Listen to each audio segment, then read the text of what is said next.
Hi friends, welcome to Mandeep kitchen. ఈరోజు మనం పచ్చి శనగపప్పుతో పాయసం ఎలా ప్రిపేర్ చేసుకోవాలో చూద్దాం. దీన్ని మనం దేవుడి దగ్గర నైవేద్యంగాను లేదంటే స్వీట్ తినాలనిపించినప్పుడు చాలా సింపుల్గా టేస్టీగా ఎలా ప్రిపేర్ చేసుకోవాలో చూద్దాం. అలానే మా ఛానల్ని ఇంకెవరైనా సబ్స్క్రైబ్ చేయకపోతే సబ్స్క్రైబ్ చేసి పక్కనే ఉన్న బెల్ ఐకాన్ని క్లిక్ చేయండి.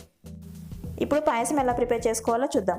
దానికోసం ఒక కప్పు పచ్చి శనగపప్పును తీసుకొని 1 లేదా 2 సార్లు వాటర్తో క్లీన్ చేసుకొని పప్పు మునిగేంత వరకు వాటర్ పోసి ఒక 10 నిమిషాల పాటు నానబెట్టుకోవాలి. 10 నిమిషాల తర్వాత పప్పుని మళ్ళీ ఒకసారి క్లీన్ చేసుకొని వాటర్ లేకుండా కుక్కర్ బౌల్లోకి పప్పుని యాడ్ చేసుకోవాలి. ఆ తర్వాత పప్పు మునిగేంత వరకు అంటే ఒక గ్లాస్ వాటర్ని యాడ్ చేసుకొని మూత పెట్టి స్టవ్ని మీడియం ఫ్లేమ్లో ఉంచుకొని 3 విజిల్స్ వచ్చేంత వరకు పప్పును ఉడికించుకోవాలి. ఆ తర్వాత కుక్కర్ బౌల్లో ఉన్న గాలి మొత్తం పోయిన తర్వాత మూత తీసి పప్పుని ఒకసారి చెక్ చేసుకోవాలి. దానికోసం ఒక పప్పుని పట్టుకొని ఈ విధంగా ప్రెస్ చేస్తే 75% వరకు ఉడికి ఉండాలి. 30 భాగం పప్పు ఉడికితే మనకి పర్ఫెక్ట్గా ఉడికినట్లు. ఆ తర్వాత పప్పుని పక్కన పెట్టుకొని స్టవ్ పైన ఒక బాండి పెట్టుకొని దానిలో 2 లేదా 3 టేబుల్ స్పూన్ల నెయ్యిని యాడ్ చేసుకోవాలి. స్టవ్ని లో ఫ్లేమ్లో పెట్టుకొని కొన్ని జీడిపప్పులు వేసుకొని కొంచెం కలర్ చేంజ్ అయ్యేంత వరకు ఫ్రై చేసుకోవాలి.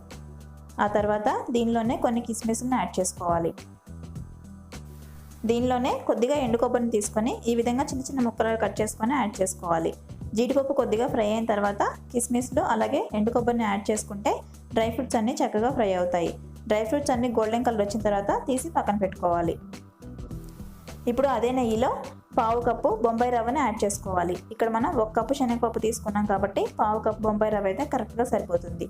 స్టవ్ని లో ఫ్లేమ్లోనే ఉంచుకొని బొంబాయి రవ్వ మంచి సువాసన వచ్చేంత వరకు ఫ్రై చేసుకోవాలి. 2 నుంచి 3 నిమిషాల పాటు ఫ్రై అయిన తర్వాత ముందుగా మనం ఉడికించి పక్కన పెట్టుకున్న పప్పుని యాడ్ చేసుకోవాలి. దానిలో కొద్దిగా వాటర్ ఉంటే మాత్రం ఆ వాటర్తో పాటుగానే యాడ్ చేసుకోవాలి.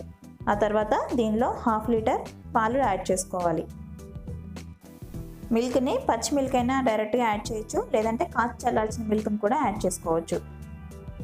బొంబాయి రవ్వ మనకి కొంచెం ఏమైనా గడ్డలుగా ఉంటే ఈ విధంగా స్మాష్ చేసుకుంటూ ఎక్కడా గడ్డలు లేకుండా ఉడికించుకోవాలి.